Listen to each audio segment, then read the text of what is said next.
Fellas, those women, man, they lived up to all the expectation, all the hype from even a year ago. That LSU Iowa championship last year, like awoken a beast.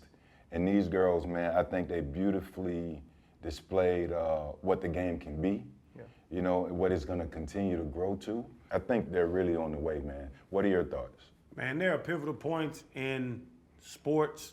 There are pivotal points in everything. And I think this year, with the women viewer rating of what they did, it's exactly what they needed.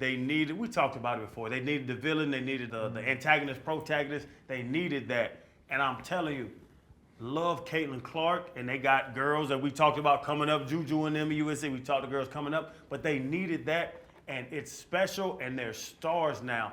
And these girls are playing at a level that people, I want to say they haven't seen them. I don't know if y'all thought on this. Like Lisa Leslie and Maya Moore and Tarasi. Cheryl Miller. Yeah. Bro. Yeah. Shanika Holsclaw, Tamika Catchings, Candace Parker. Candace. There's a ton of them. Right. Why, I don't even know why this one is the one that pushed them forward. I don't know if it's the social media side of it with Angel and everybody. I don't know what it is, but I've seen, and we old as hell, but the swing of women's sports this year, especially women's basketball, that thing is different than what I've seen in the past. I think first off, when you look at the women's game, it was people starting to push the women's game forward. First, it started with the female athletes.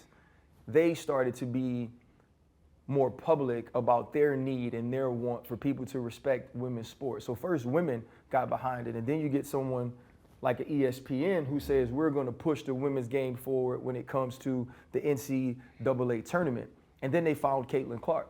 Caitlin Clark became a national story, and outside of Caitlin Clark, now you play South Carolina, you beat them, you play LSU in the championship, and now you have Angel Reese on the opposing side. So that set the storylines up for this year. But I think what happened was, as you start to develop these storylines, now you do have to start to watch more closely. And then we had the Emmanuel Acho thing with Angel Reese after she played, because she cried and because, you know, Flage and Van Lith were talking about all she went through. And like Acho called me about it and he asked me, and I finished it off though, and this is the one prevailing thought. I finished it off by telling him, I feel a responsibility to speak about black women in a certain way because I'm a black man. And what this tournament did was it highlighted so many beautiful women in general in the way they play the sport, but black women. And like black women are the strongest humans on earth, the most devalued minority in the world, but we got to see them shine in this case. And for me, it was, why do they always have to be strong? Because she was painted as the villain, why can't she be human?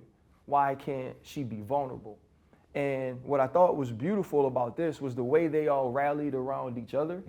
And you listen to Dawn Staley, again, another black woman showing the strength that they had after having an undefeated season, replacing 5 starters. She grabbed the mic, asked for extra time from Holly Rowe to talk about Caitlin Clark.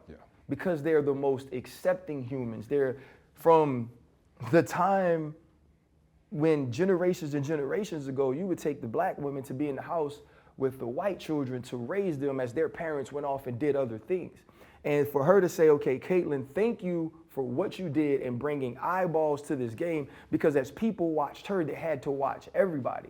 And I felt like the NCAA tournament for women's, having 4 million more viewers than the men in the championship, was poetic in the sense that they deserved it. They earned it because of the way they played the game. They earned it because of the way that they supported each other.